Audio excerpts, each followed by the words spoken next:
Good morning everyone. तर पहा सकाळी सकाळी किती मस्त असं फ्रेश वाटते. तर मी झाडून सडा आणि रांगोळी टाकून घेतलेली आहे. ऋषभ उठलेला आहे, मस्त स्वयंपाक पण झालेला आहे माझा. त्याच्यानंतर मग मी बाकीची कामं करायला घेतली. पहा रोजचं हे रुटीन आहे, ते तुमच्याच्या शेअर करते मी. लगेच भांडे वगैरे घासायला घेतली, स्वयंपाक केलेली. पहा आपल्याला ना दररोजचं हेच रुटीन आहे. कधी कधी खूप कंटाळा पण येतो की जवळ सोडून कुठेतरी बाहेर मस्त फिरून यावं, पण कुठं जावं. कितीही काही बी केलं तर घर ते घरच असतं. घरीच येऊन मनाला शांती भेटते, आराम भेटतो. आणि घरी नसलो तरी घरचेच विचार डोक्यामध्ये असतात. हे खरं आहे ना? तुम्ही मला नक्की सांगा कमेंटमध्ये. तर पाहिलं मस्त असे भांडे पडले होते थंडीचे, थंड थंड पाण्याने भांडे घासले.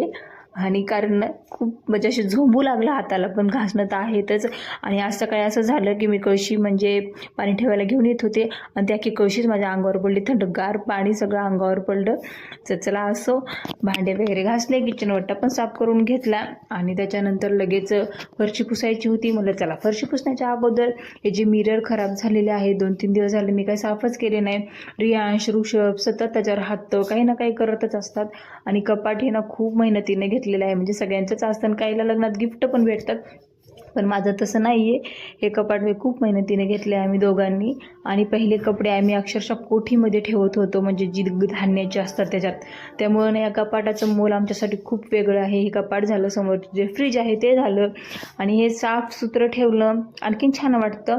खूप मस्त आहे आणि मोठं आहे, त्याच्यामुळं आमचे सगळे कपडे वगैरे व्यवस्थित बसतात.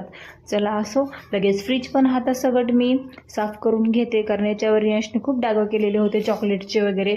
आणि थोडंसं क्लीन केलं की आणखीन छान दिसतं, त्याच्यासाठी लागे हात हे पण करून घेतलं. तर बघा, थोडंसं पण साफ केलं तर किती छान दिसतं ना. पण दररोज ह्या दोन्ही वस्तूला एवढं साफ करणं होत नाही, कारण बाजूलाच बघा कपड्याचा ढीग कसा पडलेला आहे घड्या करायचा. एक दिवस नाही केलं की दुसऱ्या दिवशी खूप जास्त कपडे होतात घड्या करण्यासाठी.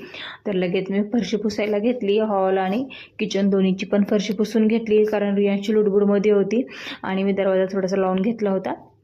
तर पहा, लगेच मी हॉलमध्ये गेले आणि मला सोफा चेंज करायचा होता. आज थोडंसं या साईडला ठेवायचं होतं.